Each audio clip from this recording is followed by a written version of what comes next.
Welcome everyone to this fourth of 6 lectures in the Almaas Lecture Series. My name is Daniela and the topic of today is going to be Advaita Vedanta Western expressions. And now I'd like to introduce Hameed Ali, who writes under the pen name Almaas. He was born in Kuwait in 1944. At the age of 18, he moved to the US to study at the University of California in Berkeley. And Hameed was working in his PhD in physics when he reached a turning point in his life and destiny. And that led him to inquire into the psychological and spiritual aspects of the human nature rather than the physical nature of the universe. And with that, he left the academic world to pursue an in-depth journey of inner discovery, applying his scientific precision and discipline to personal experiential research. And this included study the different teachers in different modalities, extensive reading, and continuous study of his own consciousness in an effort to understand the essential nature of human experience and reality in general. Hameed's process of exploration led to the creation of the Ridhwan School, and with Karen Johnson, who is also here today, resulted in the funding and unfoldment of the Diamond Approach. He is also an author of over 19 different books, and he is here with us today. Hello, Hameed, welcome. Thank you, Daniela. Very nice introduction, clarifying, and sets up everything in a clear way. So I'm going to be talking about something I don't usually talk about because I don't teach Advaita Vedanta. And I'm not a teacher of Advaita Vedanta, but I've been aware of it and studying it for some time, for many years, known many of the teachers, many of the traditions.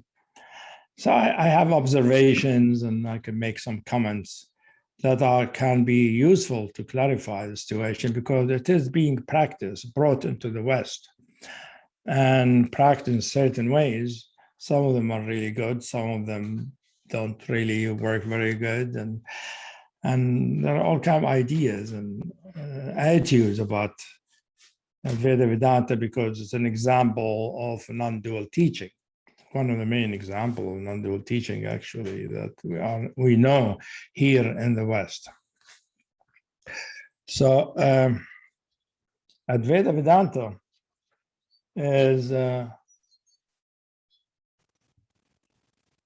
actually, its origins are the ancient Upanishad in India and developed later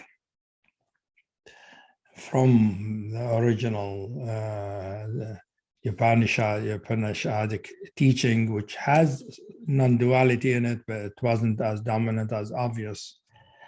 But the main thing, the main wisdom that Vedanta is based on is that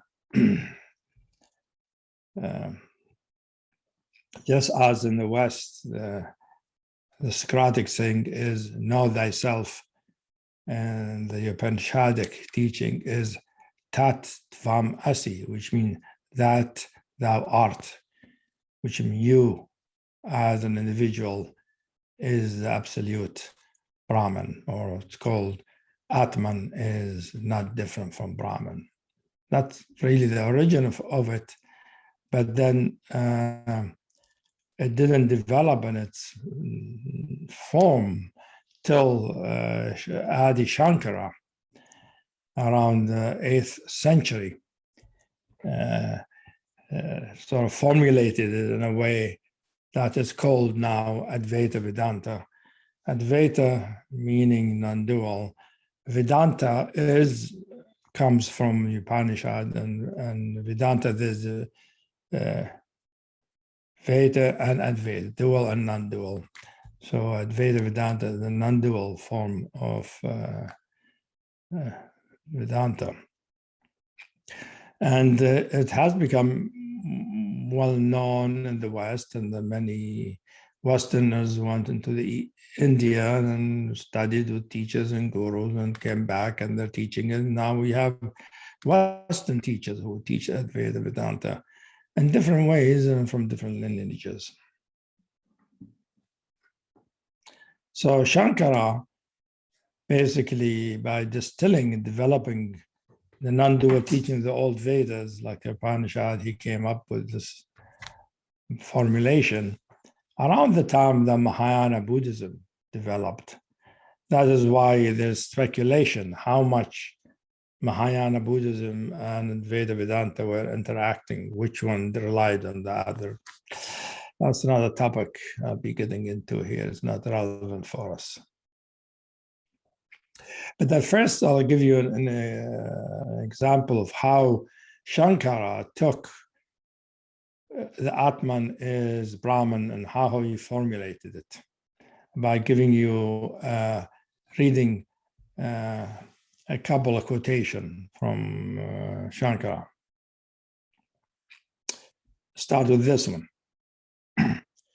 The witness of the world appearance, by the very fact of being witness of it, is different from it and not affected by its distinctions. Within every psyche, there exists a changeless principle of consciousness, witnessing the rise and fall of its vicissitudes, and therefore different from it. This is from a book called Shankara on the Creation by Shanti Sadan.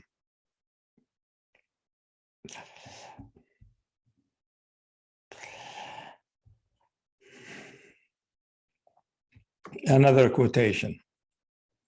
The Supreme Spirit of Brahman is alone real, and the individual self is only the Supreme Self and no other.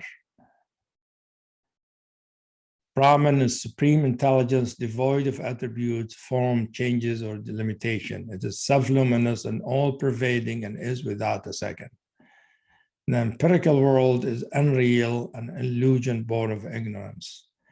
The jiva, the self, continues in samsara, earthly life, only as long as it retains attachment due to ignorance or maya, illusion.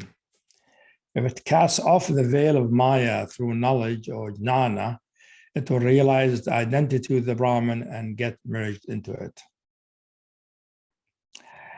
So that's how Shankara developed or formulated what Advaita Vedanta is, based on the original teaching of the Upanishad, which is the Atman is the Brahman. I mean, I could go into a whole discussion just about that, how he developed one to the other. And is that the only formulation of the original thou art that? I'll leave that. However,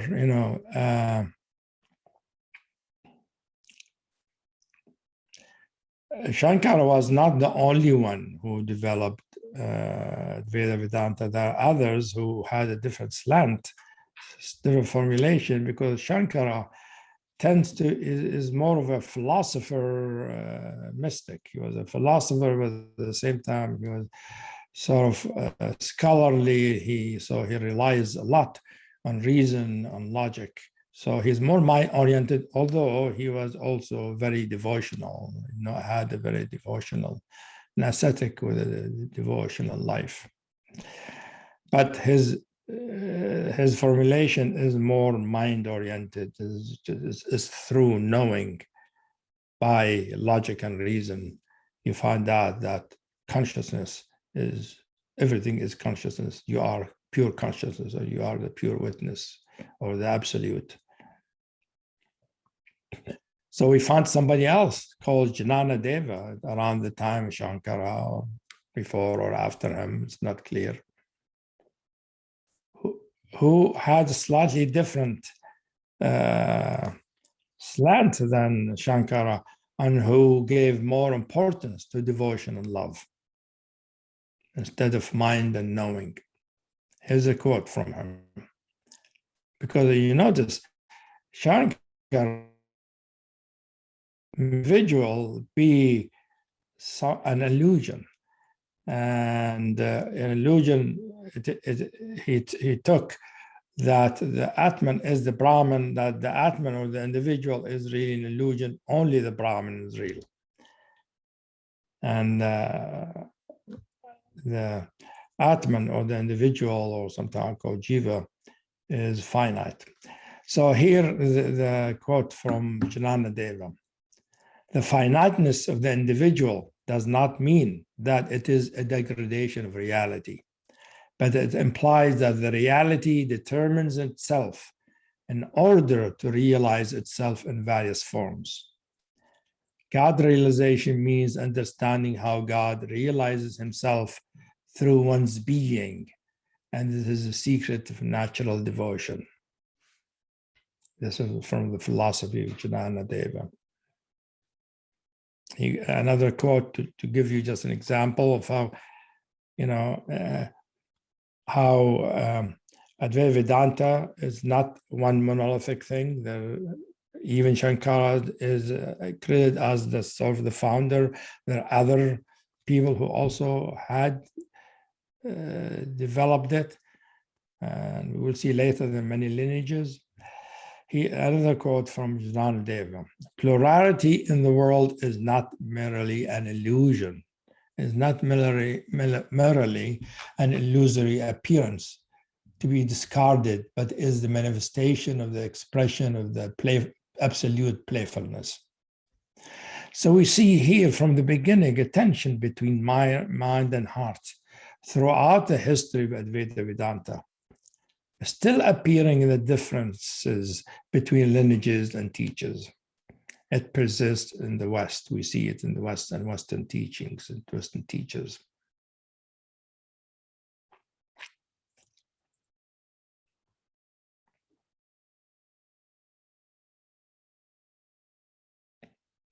So besides that individual and transcendent, question of the world is an illusion or not is also a big deal, because for Jnana Deva, the world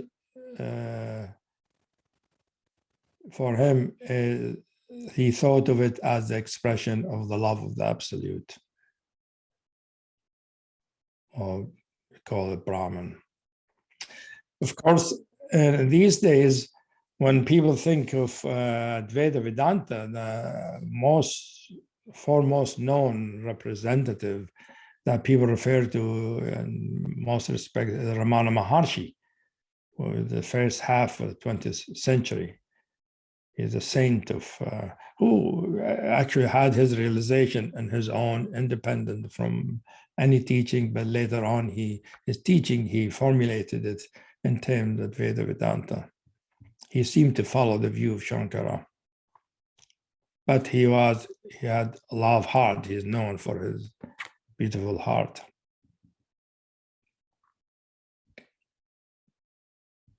I give you a quote from a book called Self-Realization. Mind is merely thoughts. It is a form of energy. It manifests itself as objects, the world. When the mind sinks within the self, then the self is realized. When the mind issues out, the world appears, and the self is not realized. So the idea is to be free from the appearances of the world and to recognize oneself as the fundamental reality that from where the world appears, and that is the only truth. And enlightenment is to be that, to recognize oneself as what they call the self in big S. Now, in India, there are many lineages of Advaita Vedanta, many, in fact, I don't know how many, and the lineages, some lineages, sub-lineages, and they bifurcate and interact. India is a big thing. It's a melting pot of many things, and Advaita Vedanta got mixed sometimes with Buddhism and Kashmiri Shaivism and different, sometimes mind-oriented more, sometimes heart-oriented more. But in the West here, however, the lineages that became more dominant, I will discuss them. that we have more dominant means the main teachers who are known to teach, who claim to be awakened Advaita Vedanta teachers, come from primarily two lineages. Ramana remains as the one most revered by all. But the teachers that I'm aware of, the Indian gurus that I'm aware of who are well known as teachers at Advaita Vedanta that have followers in the West are Ramana, Nisargadatta, who I gave a whole lecture about, Atmananda, Punjaji, who was also a student of Ramana Maharshi, and but we also know that Vivekananda came at the beginning of the last century and developed many centers, and he was a student at the south of Ramakrishna, and his followers or his swamis who are now in many of the centers basically teach Vedanta, although Ramakrishna himself was more an ecstatic bhakti, but he did teach Advaita Vedanta. So we find two primary lineages that have spawned teachers in the West, teachers who claim realization awakening. I'll be focusing on these two lineages. There are many teachers at Vedanta that are not well known who teach what we call satsangs, which is just getting into a group, even in one meeting or a weekend, and answering questions. And it's called a satsang movement. And it also exists, many people go to them. It's not primary form of Advaita Vedanta. And so I'm not going to be talking about those. And in the Western teaching presentation and the teaching style, studying these teachers becomes clear that they mostly employ reason and logic, which is the way Shankara mostly did it. However, what you notice, there's a great deal of suggesting to the student what reality is. Some use a limited form of inquiry, and they are different in what they mean by inquiry. Ramana, of course, known by his inquiry, who am I? You keep asking the question until there is no mental answer.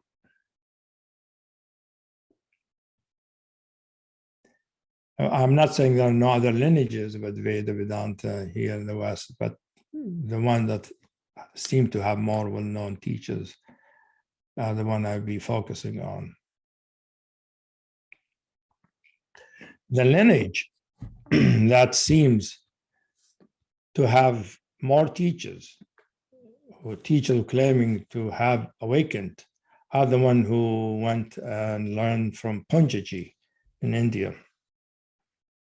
And some of them claim that he gave them the permission to teach. And it's very well known, many of them came back and claimed they are awakened, enlightened. Some of them even wrote it in the paper. There's a whole story about that I'll discuss. Now, Punjaji has his approach, you see. Even though there is emphasis on using mental presentation and intellectual answers to questions, there is more presence of heart and love that we frequently see in the teachers who learn from Punjaji and some of the students. Some of them use some inquiry, asking students some rudimentary question about what they are experiencing, but not really in-depth inquiry into the student.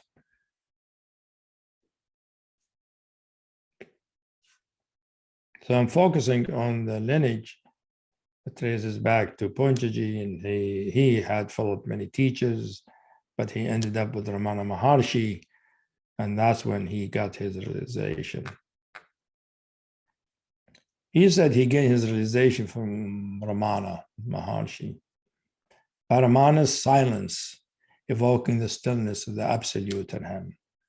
That's how Ramana frequently taught. He will sit just in silence and people can feel that stillness.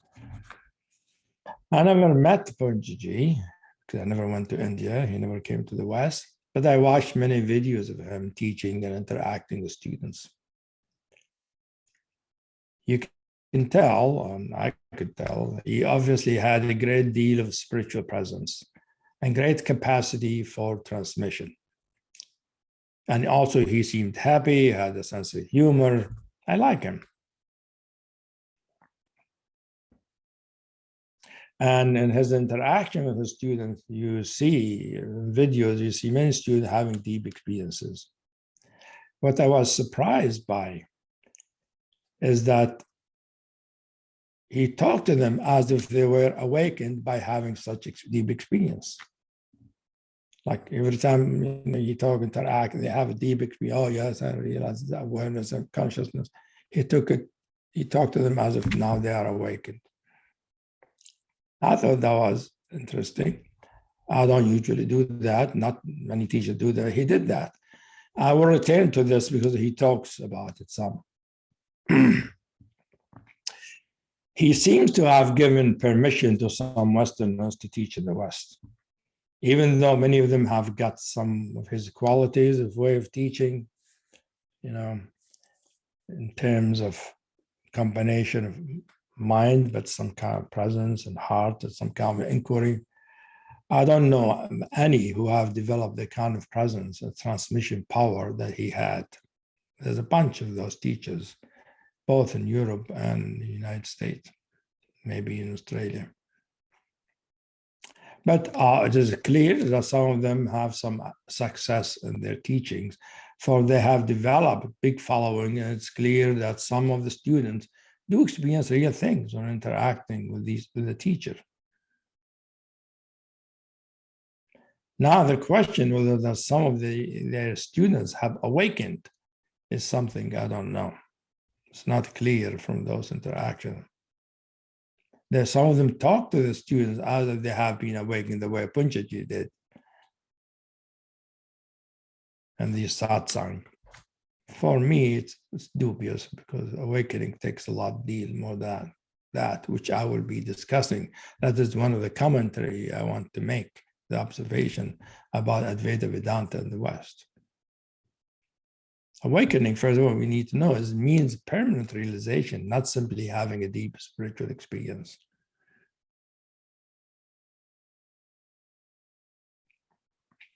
What I found striking to me and listening to the lectures and talks and satsang of many of the Vedanta teachers is the great reliance on suggestion, where interaction is mostly used as a way to give more the view of the non-dual teaching, that all is consciousness. Because, of course, suggestion is used by many teachings. You always point to reality, to what is real. Because a talk is not just giving information, it's a suggestion of what is possible, feeding the students of a view that they have to sort of accept and look at their experience from its perspective, which is the way. Of course, the suggestion works better the more the teacher is embodying the teaching, and hence suggestion is opening the way for transmission.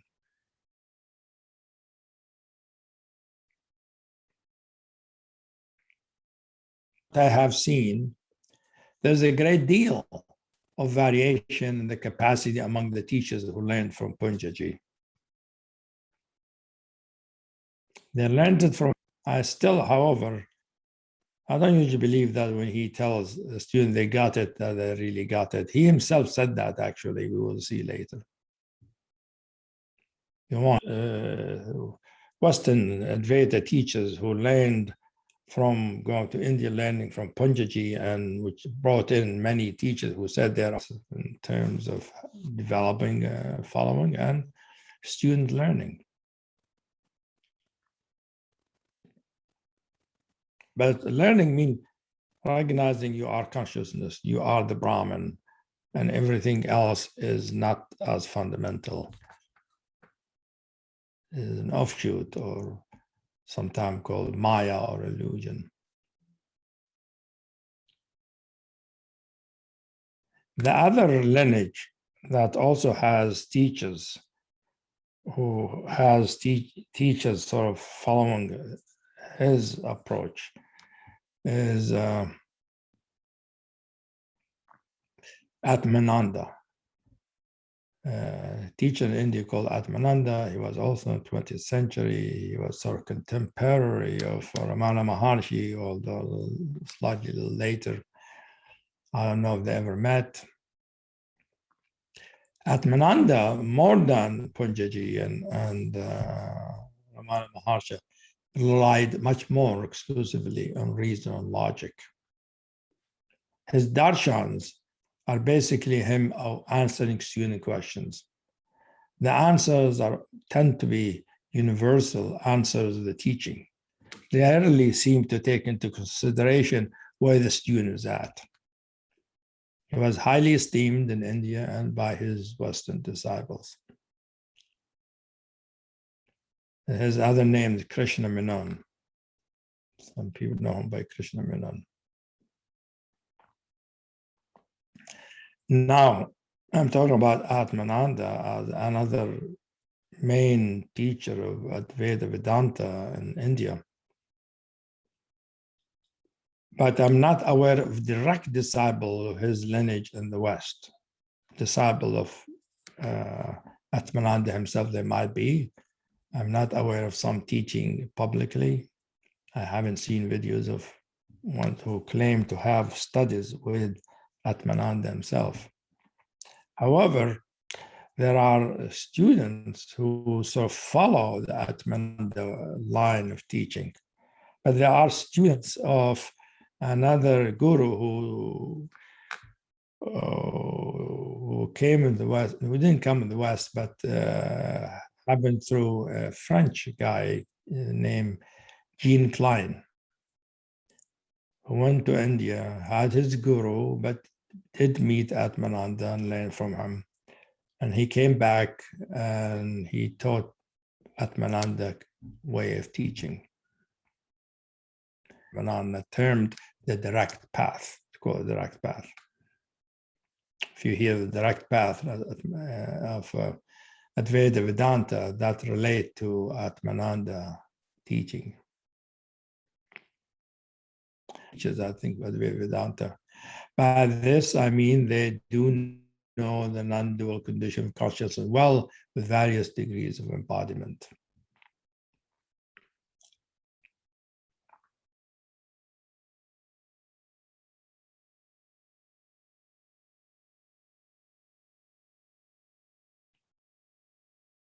And I find it a little odd.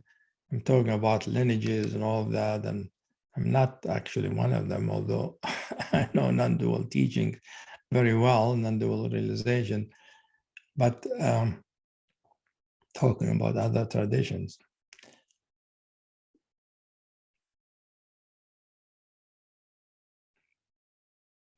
You know, the teachers who seem to teach the direct path, the well-known one, there are not as many as the followers of Punjaji.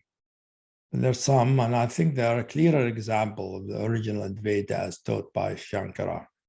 And they stick to his view. But with Atmananda emphasis in using reason and logic.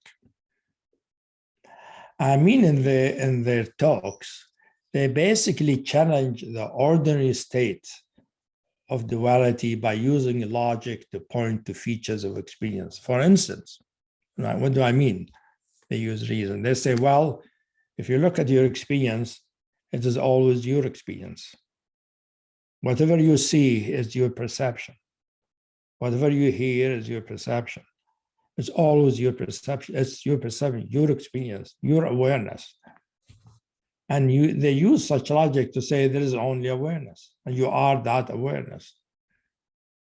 It is a compelling logic, and sometimes it works for some people.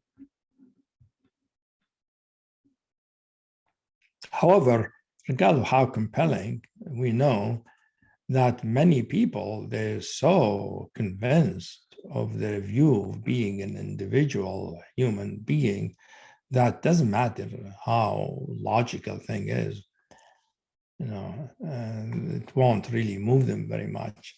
But that is the teaching. So in interacting with students, the same thing happens. Always teacher turning the question of student to the fact of consciousness, or alternately to the believing that one is a separate individual, and pointing to your separateness of your separateness and challenging that. So either challenging the separateness or pointing to the fact that everything is experience or everything is awareness.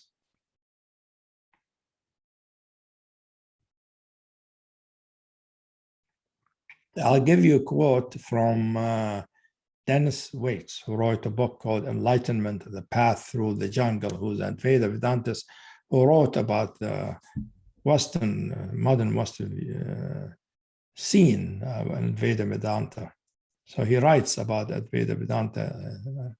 I'll use quotes from him every once in a while because he's doing something similar I'm doing here, but he has he's an actual Advaita Vedantist, and he wrote a book.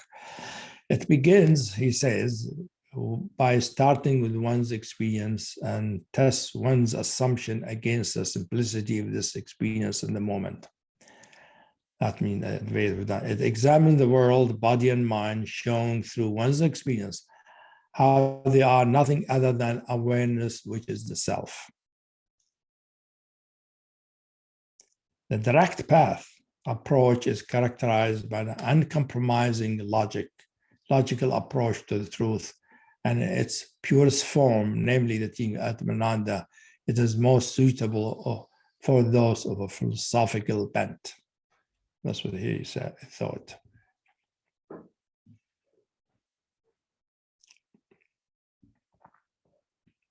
When I say there's an emphasis of reason, I don't mean these teachers have no heart. Heart develops if one is truly in non-dual realization, naturally happens. But I actually see some of these teachers developing, some of them have more heart in time, or some of them have more heart than others. However, even with heart, it tends to be impersonal, even though there is either sweetness or kindness. What I mean by relying on reason and logic is that they tend to be not devotional in their approach. Or at Mananda people, the devotion even less present than it is in the followers of Punjaji.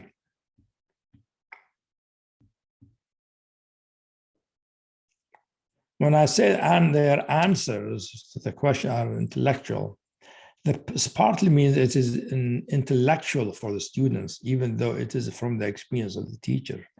For the student, the teacher might be not intellectual. For the student, they can only take it as intellectual. And partly it is usually a statement of a principle of the teaching, not an experiential exploration or inquiry into the present experience of the student. That's what I mean. It tends to be more intellectual answers.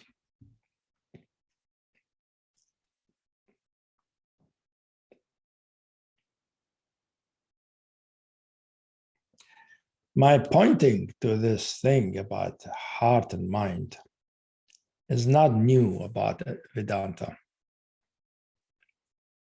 It is a split that started shortly after the time of Shankara, as we see from the following quote from Maharishi Mahesh Yogi, if you remember Maharishi.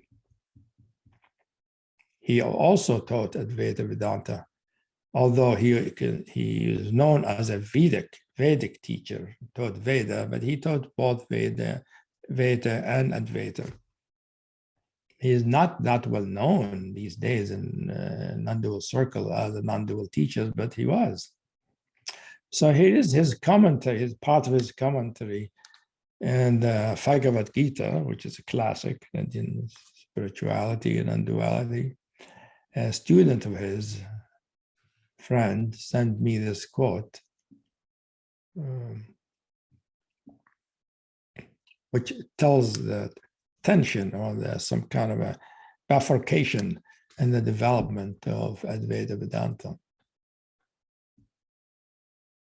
which I think is very important to understand. Like that, I mentioned the two lineages: the lineage of Punjaji that comes from Ramana Maharshi, and the lineage that come from Atmananda, the direct path. He says the idea of two paths became more predominant owing to the carelessness of the custodians of Shankara's teaching. Since they followed the recluse way of life, they were naturally concerned with thoughts of the separateness of the divine from the world, on the continuance of the situation, generation after generation. The aspect of knowledge began to dominate Shankara's tradition, while the aspect of devotion gradually lost its importance. The teaching became one-sided, and deprived of its wholeness, eventually lost its universal appeal. It came to be regarded as Mayavada, a philosophy of illusion, holding the world to be only illusory and emphasizing the detached way of life. As the principle of being began more and more to disappear from view, the path of devotion and knowledge became more and more separate, and finally the link between them was lost. The principle of full development of heart and mind through one process was lost. The integral nature of realization was lost. The true wisdom fulfillment, which lies in simultaneous development of heart and mind, was lost. The idea that devotion and knowledge are necessarily separate was the greatest blow to Shankara's teaching.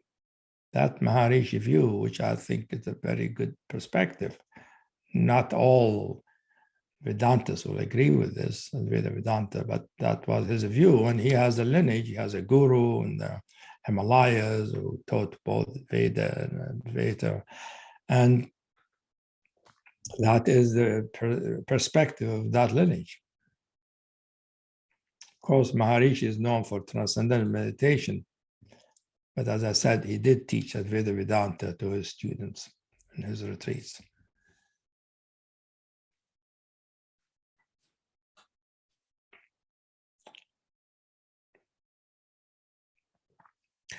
The question of mind and heart that I'm emphasizing here, which is something you don't hear much from Advaita Vedanta teachers, is much more profound than it seems. Atmananda, for instance, almost exclusive emphasis on the mind approach is an extreme one, and teachers who follow direct path, his path, tend to exemplify it. Although they're really great teachers, they exemplify that using reason, logic, hard reason, logic. Atmananda, I think, is Western educated, and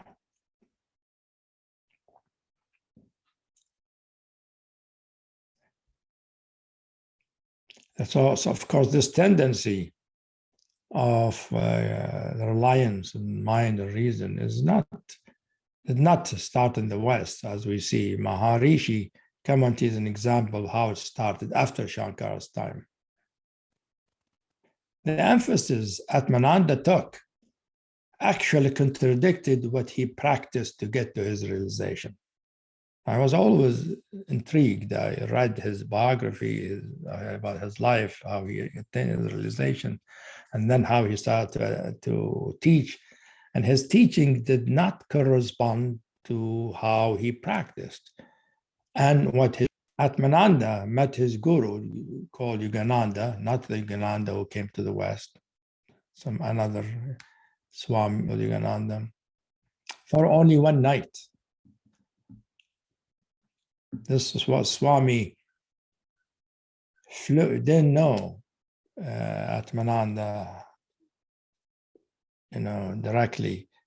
He knew him somehow from a different city. He flew there, met him, and spent the night with him, teaching him all the practices he needed.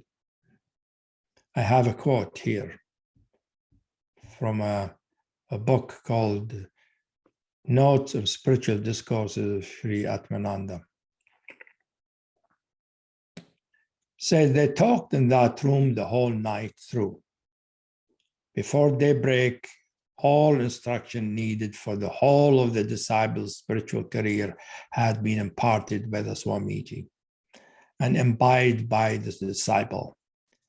The instructions covered the path of devotion to the personal God, Krishna, and also different paths of yoga like Raja Yoga, Shiva Raja Yoga, Pranava Yoga, etc. They ended to the path of jnana, the direct perception, the direct path. But there are many yogas and many teachings that he was supposed to practice before he can practice the direct path.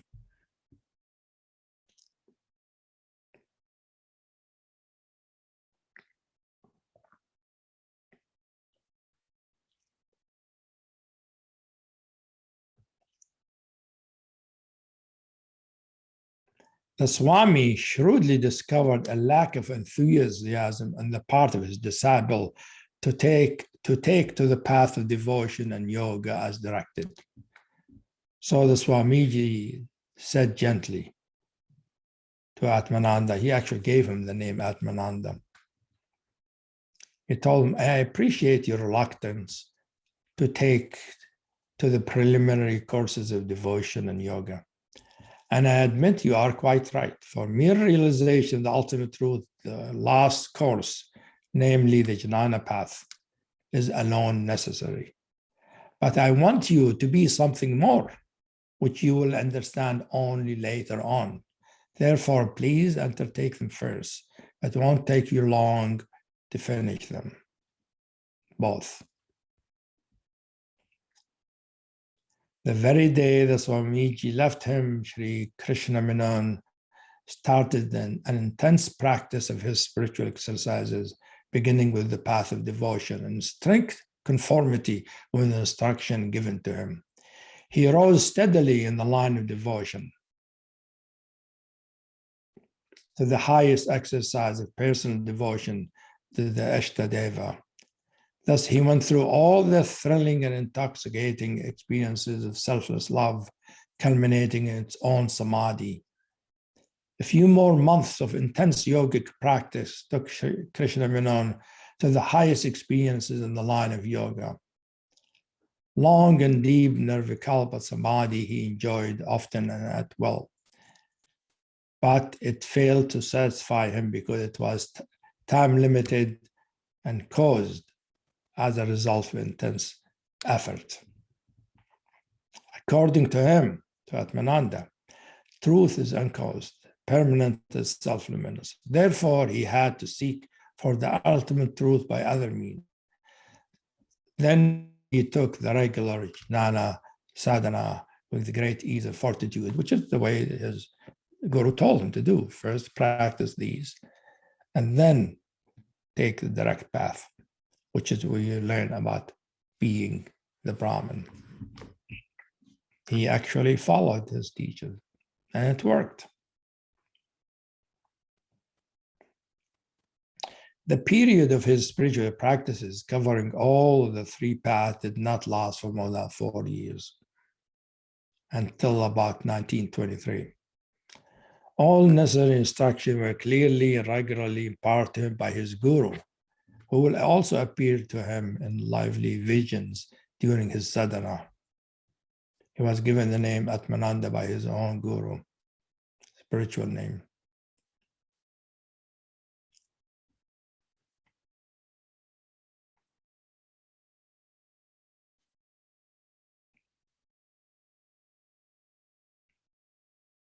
I'm mentioning this I'm giving the story how Atmananda got to his direct path, which his teacher taught him. But first he taught him to learn the other thing as preparation, because he told me, I want you to be more, to have more fulfillment, more fullness of life, not just to be the ultimate transcendent self. But Atmananda, interestingly, when he taught, he only taught the direct path. And now the followers who teach his path, they teach only the direct path. They don't teach the other thing, which are important preparations, actually, not just for Atmananda's life, but for most lineages in Advaita Vedanta in India. That is one thing I wanted to point to.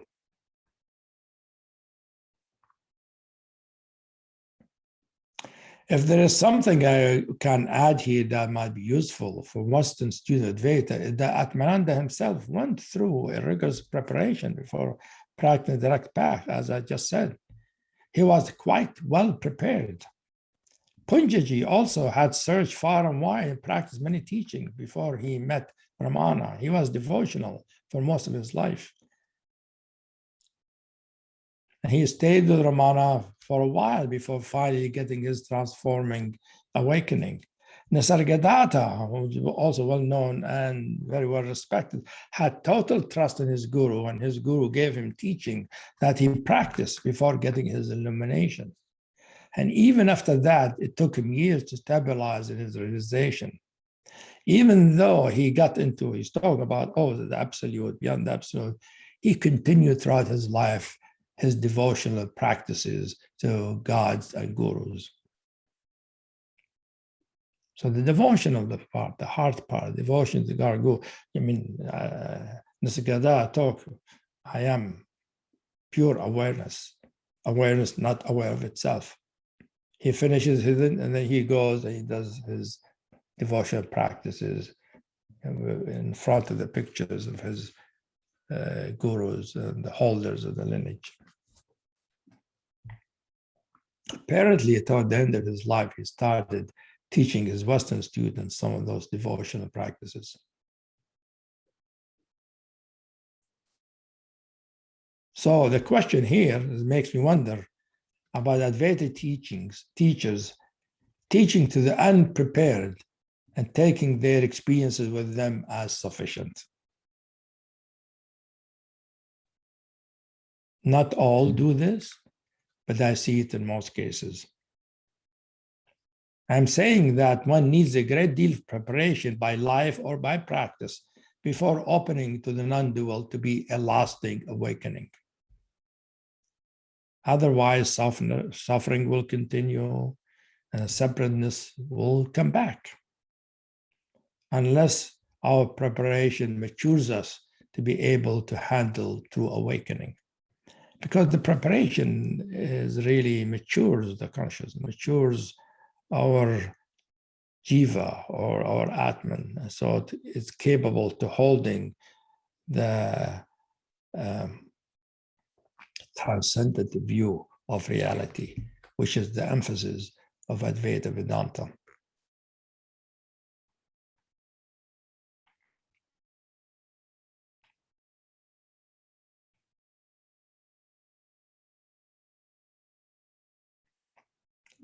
So here's a little quote by Waite again, who in his book Enlightenment. The mind needs to be prepared in many ways to be able to receive and recognize the truth. I'm saying it to the followers of Advaita Vedanta who go to the satsang believing if they just ask a question, the teachers respond to them and they spend the weekend or whatever, or retreat with them and they have some experience. That's it. This is a new thing happening these days. That's how you get enlightened. That's not how it happened in India. That's not how Advaita Vedanta lineages view the teaching. Another critique, again, by Dennis Waite, which I also I don't think of it as critique, I see it as something I noticed. The use of unsubstantiated absolute statement from the latter stages when talking to the beginning student is more likely to confuse than help.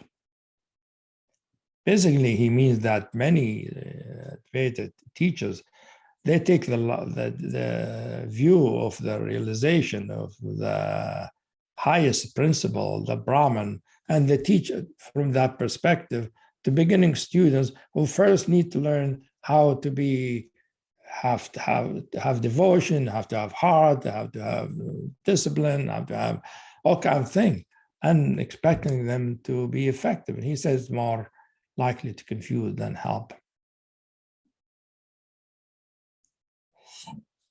In other words, the implication is that the concluding stage of realization is not what you begin with to be really an effective teacher.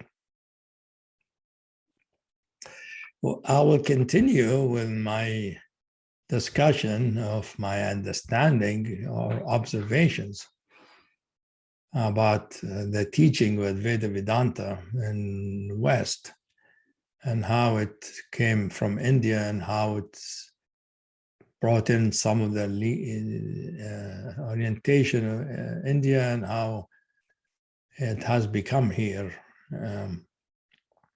Mostly I had some observations because I follow many of these teachings and learn about them and notice things, and I thought I have something I can say that might be useful actually for people who are aware of this teaching or follow this teaching to make it more effective so that people can practice this to it's effective, because it's a more beautiful path.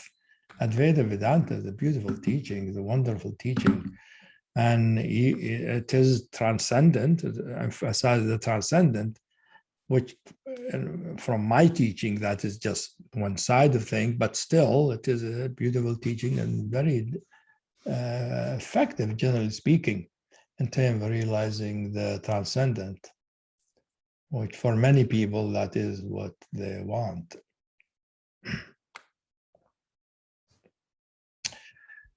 And I emphasize teachers of the West who are coming from slightly different streams, different lineages from India, although there are many others, I'm sure, that don't know that much about.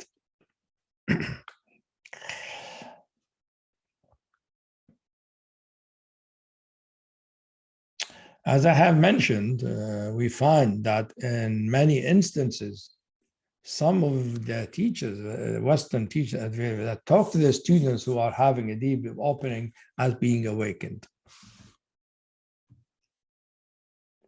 The language of awakening, thus, is more dominant, we notice, in Advaita than Buddhism.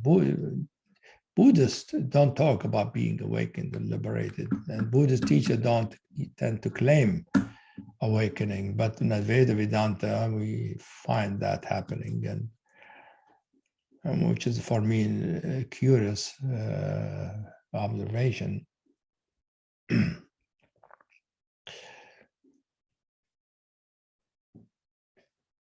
Even though we see Punjaji himself engaging in such practice, which is he's talking with the student had some kind of experience and opening, and Punjaji sort of gushes over them, okay, you got it finally, and talking to them as if they are like they got it. Well, they got something. However, we get to more glimpse into his view of these things, what he was doing, by this quote by David Godman. David Godman, who was in India for a long time, he studied many people, moved to Lucknow in 1992, where Punjaji was, and stayed with him till 1997, and soon became his biographer. And the following year, edited and published a number of books on him, including Papaji interviews, anthology of interviews, and also another book, Nothing Ever Happened, a 3-volume.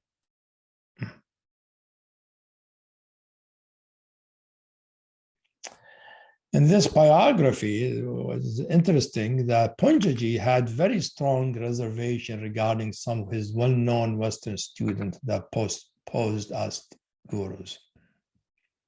Here is a conversation between David Godman and Punjaji, which he referred to him as Papaji. You used to give experiences to a lot of people. Why did you do it if you knew that the effect would not be permanent? Papaji responded, I did it to get rid of the leeches who were sticking to me, never allowing me to rest or be by myself. It was a very good way of getting rid of all these leeches in a polite way. I knew that in doing this, I was giving lollipop to the ignorant and innocent, but this is what these people wanted. When I tried to give 100 bills to them, they rejected them. They thought they were just pieces of paper, so I gave them lollipops instead. Interesting response. David asked me again, many of the people you gave lollipops to left Lucknow thinking that they were enlightened. Does the fact that they accepted the lollipop and left indicate that they were not worthy to receive the 100 bills? I mean, the real teaching?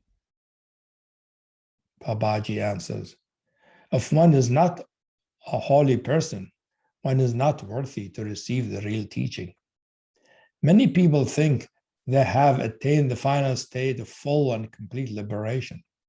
They have fooled themselves and they have fooled many other people, but they have not fooled me.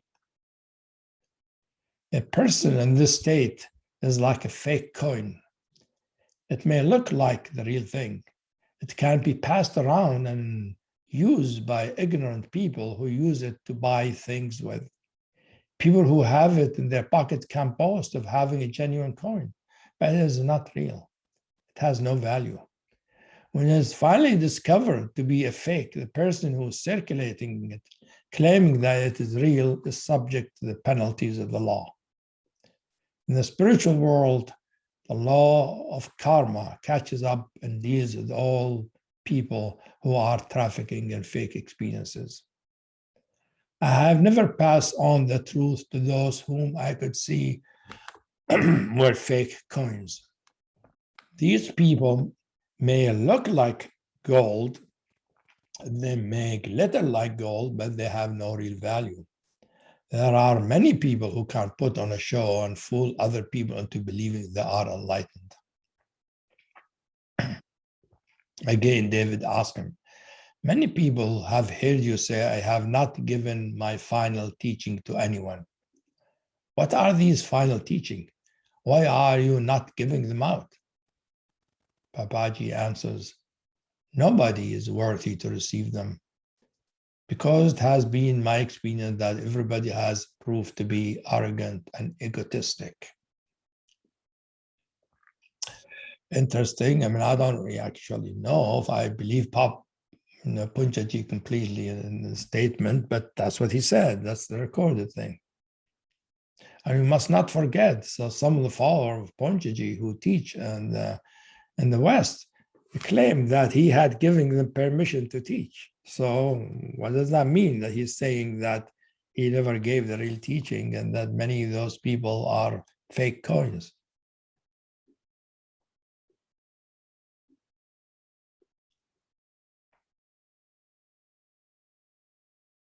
So that is one issue that many of the teachers who teach Advaita Vedanta, how realized are they? Do they really are being the Brahman and they teach from there? Or they have experiences, instances of it, but they teach them more than others.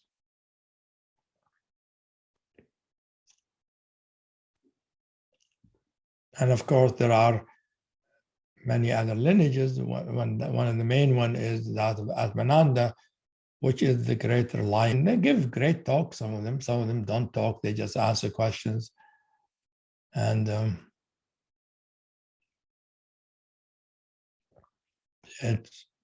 and people seem to have experiences, but I also wonder, having an experience with a teacher is not really what is a teacher-student relationship. Teacher-student relationship is a long-term thing where the student is around the teacher and learn from them and imbibe the wisdom so they can mature and develop so that their realization become more established. Now, some of the Advaita teachers might have students like that. It's hard to tell. I'm just kind of look at it. Another quote about the practice of what's called satsang teaching. There's something known these days, satsang teaching, meaning teachers give satsang, which is just meetings. It's what the Indian call their spiritual meeting, satsang, where teacher answers students from answer questions from students, and that become common in the West. It's called satsang teaching. Now online, you go and somebody does like you could ask a question and the teacher answer you. You might go just to one satsang, one teacher, or many people go around going from one teacher to another, one satsang to another. And many students in the West believe that's it. That's how you learn about spiritual realization.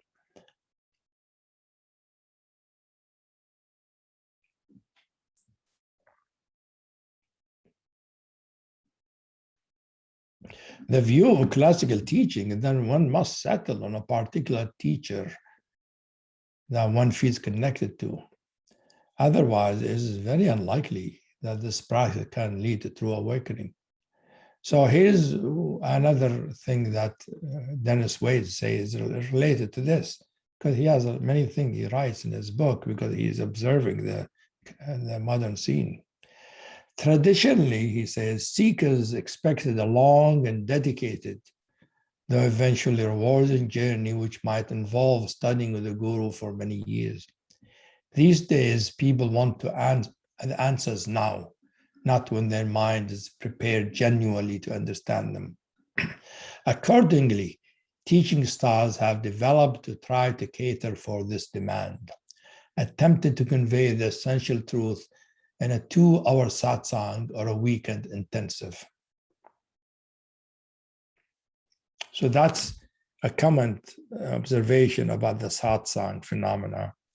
And I gave my comments or perspective about the lineages and the two main lineages that I'm familiar with, that are most well known and their respective approaches. And one of them has more heart, but seems less not clear how they embody the truth that Shankara talked about, while the other one, that Atman Ali, seemed to embody that, but to rely more on mind and mental and tend to be impersonal.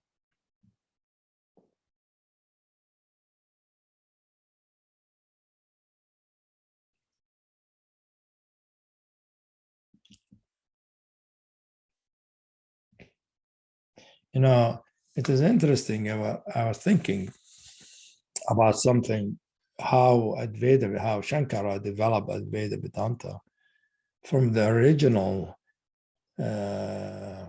teaching in 3,000-4,000 year teaching, the Upanishad, that you are that the Atman is the Brahman, that the Atman is nothing but the Brahman appearing individually. How that became developed by Shankara, that the individual is an illusion and the world is an illusion. A lot can be discussed about that, which I'm not going to go into some details here, but I'm just pointing to it. The way that many of the Advaita Vedanta look at it is by contrasting the finite with the infinite, meaning the Brahman or the absolute is infinite and the individual is finite. So it is a basic tenet of Advaita Vedanta that the ultimate truth is infinite consciousness or being. That reality is always such, but obscured by identifying with the finite mind. I noticed in many of the interaction between teacher and student that the students don't understand what finite mind means, how and why it arises, and how to be free from it. The teacher says, what's the finite mind? And you identify with that finite mind, you are the infinite. The students don't know what they're talking about. And frequently, it seemed to me that the teachers don't either understand what finite mind means or how to ask such question. I found this especially regarding the Atmananda line of Western teachers. First of all, in Western languages, mind usually and most often means the thinking and knowing function. But in Advaita Vedanta, when they say finite mind, they mean the totality of one's individual experience, including emotion, images, sensations, so on. When it is discussed as a total being, this being is only considered as a separate entity, if you notice, and hence an illusion, because the separateness is an illusion that obstructs the infinity of consciousness and the non-duality of all of reality. So if reality is truly an undifferentiated infinite consciousness, why and how such finite or separate mind arise? That's the difficulty that I know. Many students ask their teachers, and the teachers give answers, and I could see the students are most of the time are not satisfied. And that's not why, because the answers don't really do it.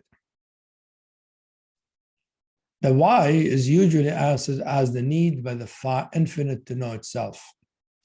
It needs a finite experiencing agent to know itself, to wake up.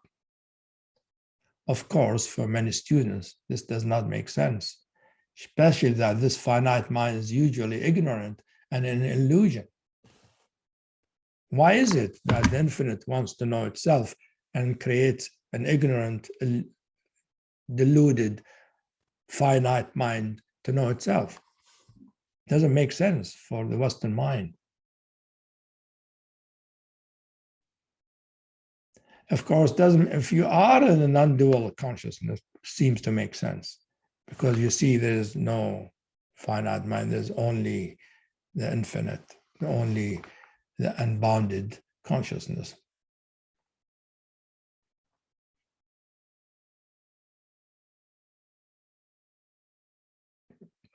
The question of how is the one I noticed that Vedantic teachers don't know how to answer. Or if they answer, most of the time the student is not satisfied by the answer. I think the answers are simply not satisfying, for they are incomplete and sometimes have not considered the situation completely or carefully. If we study the original sources, we find that mind, finite mind, to be a translation of the Sanskrit jiva or chitta. Jiva means individual being or soul. Chitta means particular or individual consciousness. I don't know how these became finite mind, for instance, in English.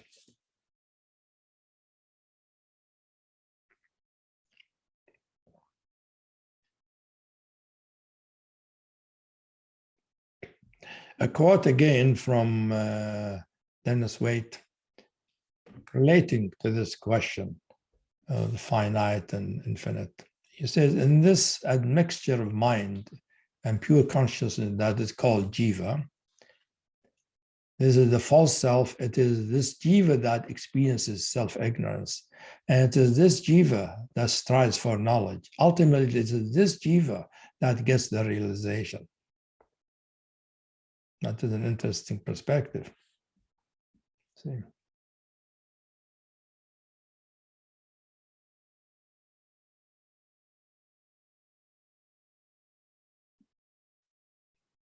That is, Dennis Wade has a critique of the modern situation, which is that jiva, which is the individual consciousness, is really, he calls it the false self, and because the real self is the Brahman, because that's the only self, true self, and that jiva has a sense of self because of it is the Brahman. But if you notice, if you remember the original quote I gave you from the Upanishad, thou art that, says the Atman is the Brahman. It doesn't say the Atman is an illusion. It doesn't say the Atman is a separate self. It doesn't say the Atman is a finite mind. But somehow that developed in some of the teaching. You know, Shankara started it, Atmananda made it more that way. And in the Western teaching now, some teachers take it that way, not really contemplating the situation more completely, according to my mind. From my perspective, I think Advaita Vedanta, starting all the way back from Shankara, had painted itself into a corner by emphasizing that the ultimate is infinite consciousness and the obstacle is primarily the limited finite mind. If we look at other Hindu teachings, and for that matter, Sufi, Kabbalistic teaching, individual being, soul, or consciousness are not seen automatically to be illusion, finite, or referred to as mind. Soul, individual being, consciousness are usually seen to be a direct expression of the infinite or the source. Just as Jnana Deva, the other alternative to Shankara, said, they are the source appearing as an individual being. In our case, on this planet, as a human being. Actually, Shankara, and if you read him, he actually says that sometimes, but he mostly reverts back to the transcendent view. The transcendent, the only real. And that the finite, in this case, the Atman, is an illusion.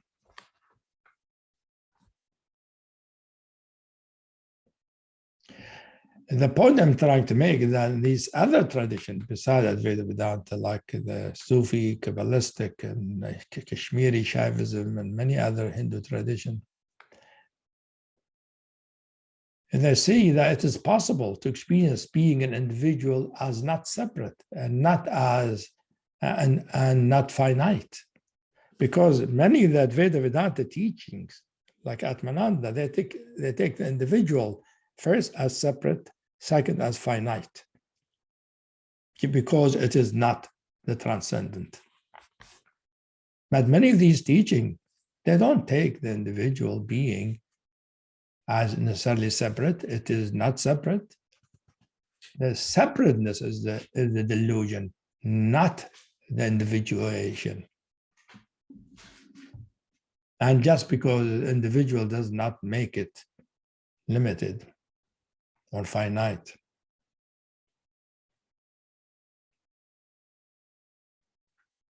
So many of these teachings see that the individualization of the infinite or the source, that the individual is the individualization of the infinite or the Brahman, having the purity and perfection of the source. Or actually working, purifying, clarifying until one is that way. But the source gives it the capacity to learn, to think, to feel, and so on.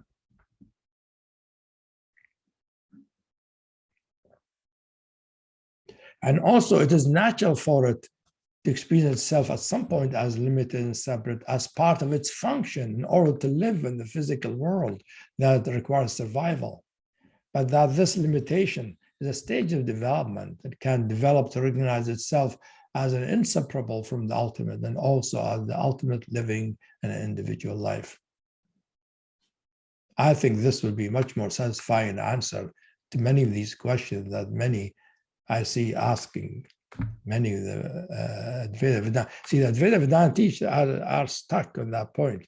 If you are not the infinite transcendent, you're not real. You believe you are a separate, finite mind.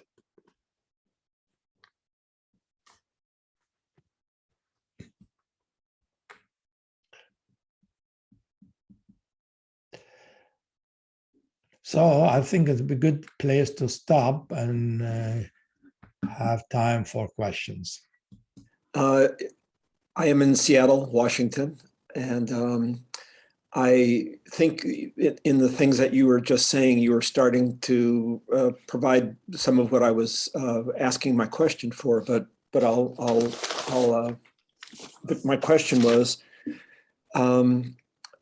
my experience is that non-dual is defined or understood in some very different ways.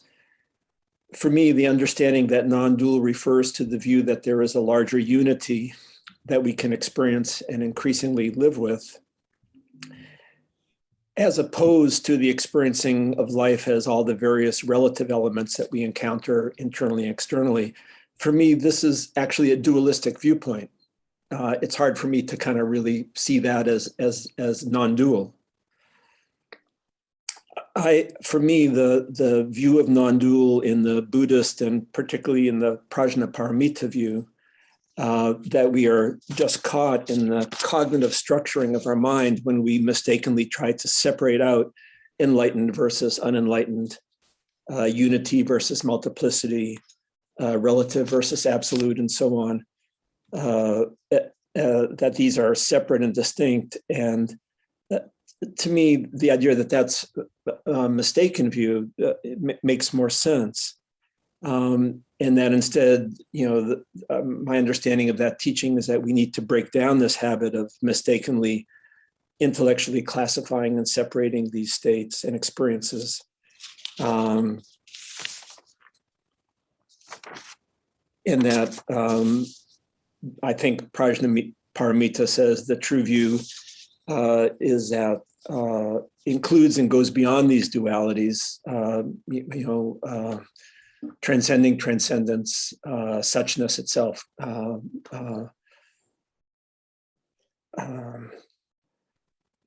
Parasamgate bodhisvaha. I find that this is a view that feels more accurate and helpful, and I'm wondering what your view is of these different perspectives of the non-dual, and what's the Diamond Approach teaching for the latter understanding of non-dual. That's what I thought maybe you were starting to speak about in the last segment of your talk here. Yeah, it's a good question. I'm sure many people have these questions because there are many other non-dual teachings like the Buddhists, like Sakchen or Mahamudra and all that. And there's the Kashmiri Shaivism, and Western teaching are non-dual, can be non-dual.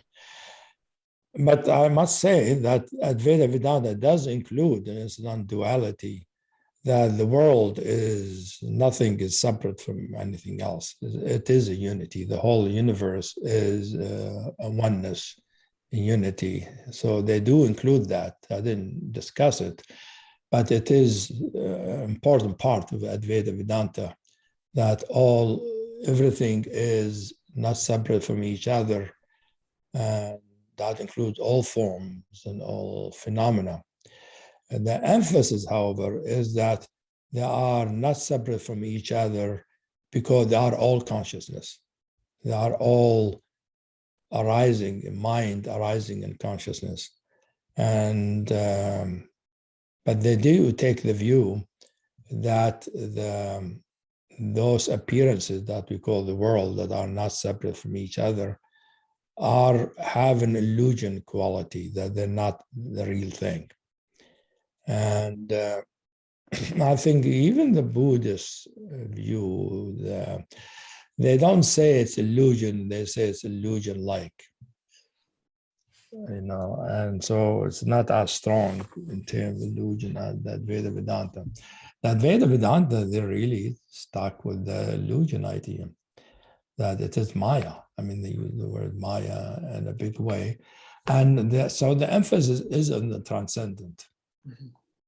There's a very strong emphasis on the transcendent, which is seen as unchanging, infinite, vast, and unaffected by any. And that is the only real. That is the emphasis. Although, as I said, Advaita Vedanta does include in the non-duality, one object with another, not separate. And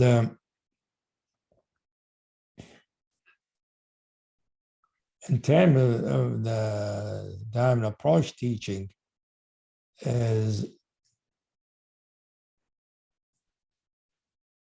you see, we sort of, in diamond approach, we look at these things, we learn from them, and we like them, and we think that it's a view, it's one particular view to say that the ultimate is all real, and that's what matters, forget about everything. And but from the view and diamond approach, everything is real. Even the dual is real.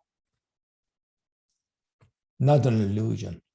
It's just one way reality manifests itself. And that really, even in non-dual experience, there is always dualistic experience. You cannot be completely non-dual without having some dualistic experience. The two are always mixed. That's how I will say it. And so there are many ways we can discuss this, but the point is, first of all, that Advaita Vedanta does include the world as non-dual, not just. Usually what's meant by non-duality is the Atman is the Brahman, right? The individual, that's the main thing. But it is also non-dual in the sense the Brahman and the whole world is non-dual. And that makes the world itself, all the objects that are non-dual with each other. All that is included in Advaita Vedanta, similar to non-dual Buddhism.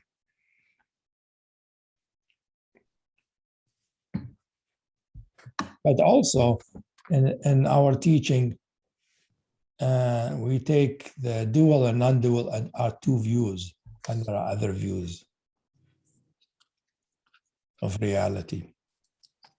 That I can be dual experience, non-dual experience, a mixture, or there can be a realization where dual and non-dual are just two concepts, two different ways of experiencing reality. They're both conceptual, and I can't be neither. That's all teachings, not just the Vedanta and dual teaching. And that they take the non-dual to be the way reality really is, and everything else is false or a delusion or a mistake or an error of perception. And for me, that is just, why take one view and take it to be the only thing and negate all other views? Other views have their own validity. There is, God has no limitations. So why does God has to be only non-dual? Can be dual, non-dual, neither, and many at the same time. Why not? And that is, for me, is more freedom. So to take the non-dual, I am the ultimate, beautiful experience, liberating. But to stay in it all the time and say that's it, that is a mental identification. The ultimate itself doesn't say that.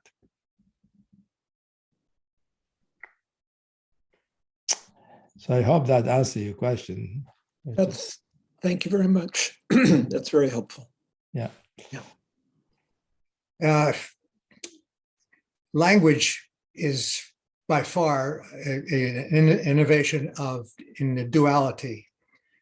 And in order to teach non-duality, what is the trick?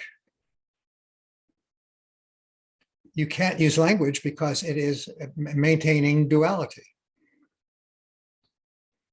So language is the way non-dual teachers actually teach. They employ language because especially the reliance on logic and reason, challenging the way things are in a logical way.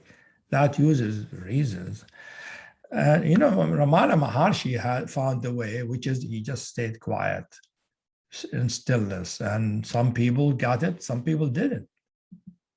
Although he talked sometimes, he did answer the question, but his main way was through stillness. I'm not hearing you. Direct experience is the only direct teacher of this. And Well, the question is, how do you lead a student to that direct experience? Yeah, that is true. So the question, how do you lead a student to the direct experience? Yes. So Atmananda used logic.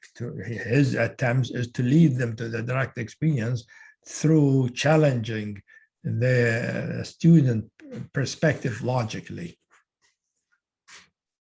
And he had some success, obviously. And how can you use logic without using language? So yeah, I mean, all teaching talk about how the truth is non-conceptual, non-verbal, and then they end up using words because what do people do? I mean, there are thousands of books written, as you know. You say, well, you can't say anything about it, and then you write, 10 books about it. Yeah. Yes, that's what language has a role. Parmenides probably would have said that about this, which is essentially void or nothing. The less said about it, the better. Yeah, but I want to say that also language can be the expression of the truth. Meaning, language didn't arise out of nowhere. You said it is have a dualistic mind to have language. I will say you need to have a discriminating mind, discerning mind to have language. You have to differentiate this from that.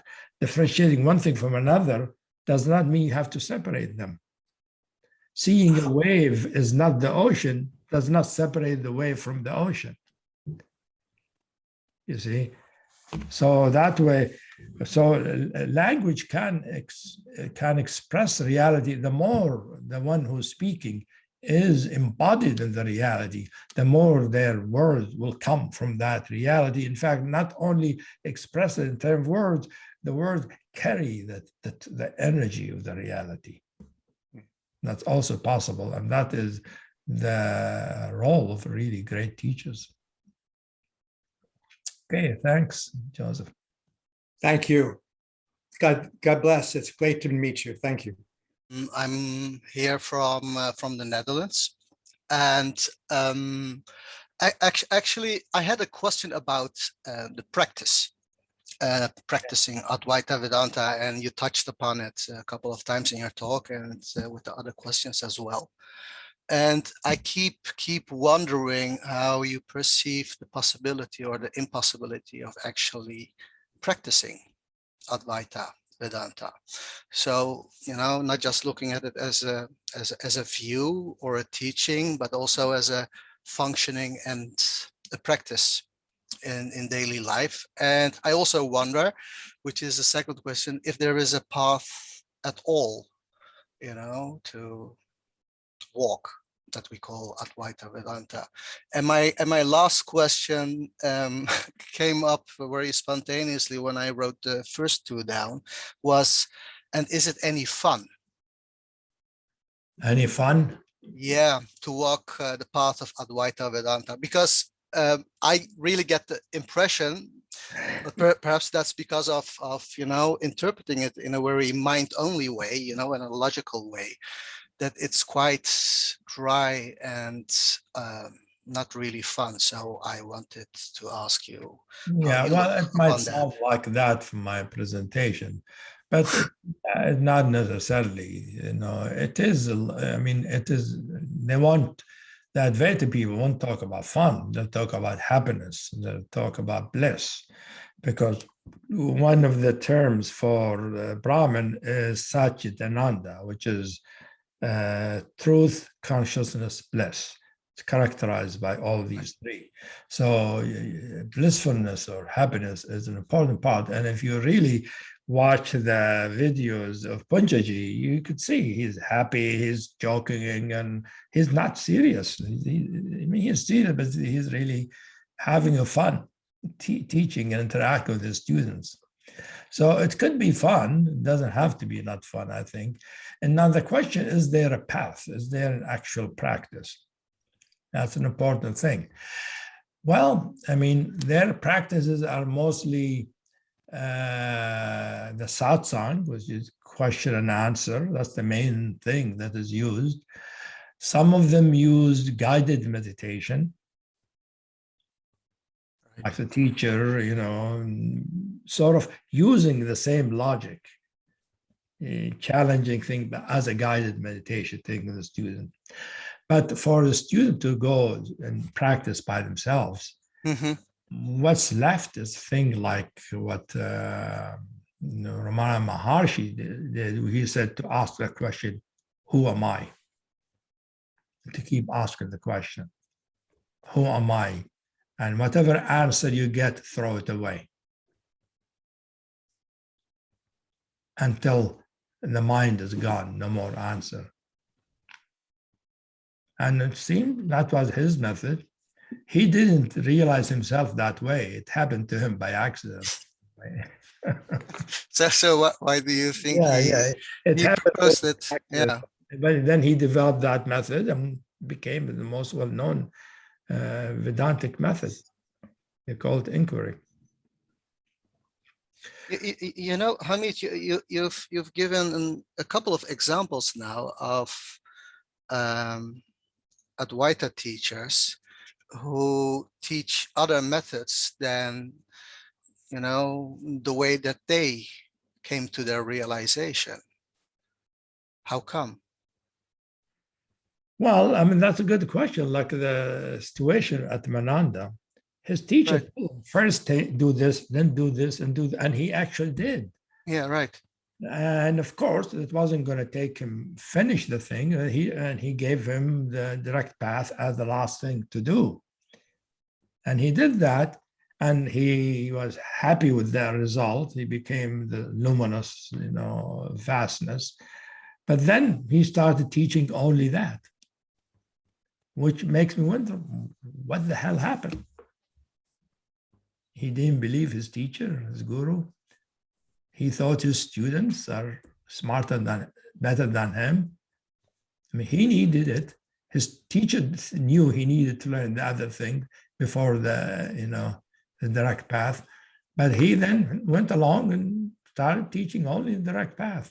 And now the teachers, that's what they do. They don't teach bhakti yoga, they don't teach the other thing. And I think it's a shame, actually. I think it'd be good to do all of these things as a preparation to mature the consciousness and the mind, whatever you call it. So it's capable. And also that way there is a journey. And there's, as you said, discovery and fun. I'm glad you like fun in this spiritual journey. To be honest, I can't do without. You talked about maturing and actually about I would call it starting to become suffused by whatever spiritual path brings up, and sometimes the obstacles are so huge and the suffering can be so painful. I personally wouldn't know how to continue. without the fun factor. I think that's a good point. Thanks for bringing that up. Well, thank you. You're welcome. Maybe you've already partially answered it, in my understanding anyway, but it's like if the understanding of this philosophy is that physical reality, well, physical phenomena is transient and not real, what is the point of experiencing physical experiences? Like, how does that fit into the whole thing? Well, the view of the Vedantic teaching is that for the ultimate to know itself, it needs the individual self, which needs the world. So physical reality is actually a way for the ultimate reality to know itself. That's the view of the teaching. Not my view, but that's the view of the Vedantic teaching. And because the physical reality is seen as not physical. It's an illusion, they say, to think it's physical. Because, and it's true, if you are experiencing everything as consciousness, the physical world appears as consciousness, as a form that consciousness takes. Actually, you feel it that way. It becomes ephemeral, light, transparent. That's how it appears. So if somebody who's sitting there will say, of course, no, this is no physical world. It's all an illusion to believe it's physical. However, if they get hit by a car, they will suffer. Exactly. No denial. So that's a bit of a little bit of a paradox. It's a paradox, but it is an important part of that view, that the world is illusion, is a maya, they call it, or they call it sometimes play of the divine, playing with itself. Okay, thank you. Yeah. So quite a few people asked about the devotional practice you talked about in your practice. We didn't pick one person out because it was quite a few asking about. So one person wrote, for example, in what are actually devotional practice, and a couple of others were asking if no, let's stick first with the what are actually devotional practice? What does that mean? I think that was not well, quite. Devotional could actually mean you are. It is like a relationship to a divinity, and the relationship that has in it devotion, love, longing, and wanting to be near and close, and to be in proximity to the divine. And the divine is personified usually, like in India, in Krishna, for instance, or something like that. So, and I remember studying one of those devotional teachers who talk about, had the vision of seeing the toe of Krishna. Like Krishna was humongous, big, and then just the toe. He said the toe was so luminous, so beautiful. He was completely intoxicated.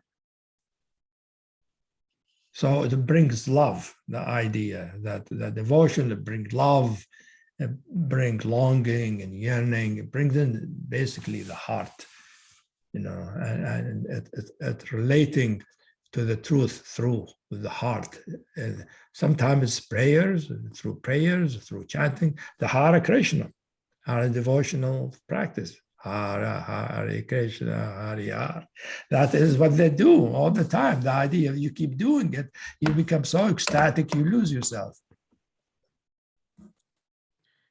That's lovely. It sounds like something I want to do. Yeah, you might. Yeah, it's fun. Talking about fun and practice again. We do have like 2 to 3 minutes to wrap up. And as if you're okay with that, I would like to take one last, it's not quite a question, it was a comment which was brought in before the lecture from Barbara. Let me find Barbara Davis. I hope she's there. But it was a nice comment, which might be nice to bring this lecture to an end. Barbara, are you there? Okay, maybe you could read the comment. I can read the comment for sure. So Barbara is writing, it's not a question, but a comment. Mochi is the preeminent exponent of Advaita alive on the planet.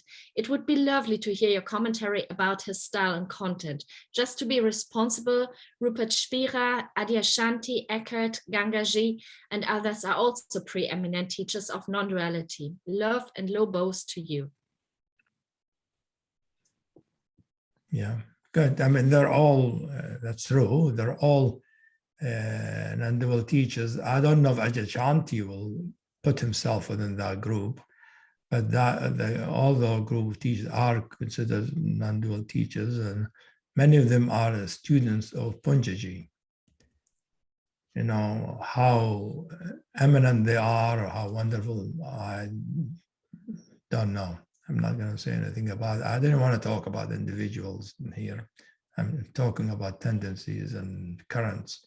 And, you know, because some of those people I know personally, individual, I appreciate Advaita Vedanta. Advaita Vedanta, I think it's a beautiful teaching, and it is an important, powerful current in spirituality, spiritual circle in the West these days.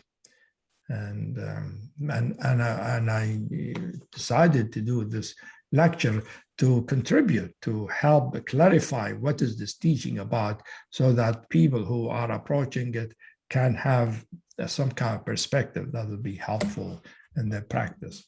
But I think we should transition, because this is, as you said, the fourth lecture. We have the fifth and the sixth lecture coming. The next one going to be about Buddhism, non-dual Buddhism, which is really, I'm going to be talking about Dzogchen, but I'm not going to be teaching Dzogchen. I'm going to talk about what's called the three essential points of Garab Dorje. Garab Dorje, supposedly the founder or the modern founder of Dzogchen, and his three essential points are the last points he gave as the main things about Dzogchen, that as he was leaving the world, he gave it to his student Manjushri. And I'm using them to discuss how that teaching is being introduced and practiced in the West, and how that is different, how it was practiced in Tibet, and the differences, and what does that mean, and the implications. And I think that would be very interesting. So I'm not going to be teaching Dzogchen.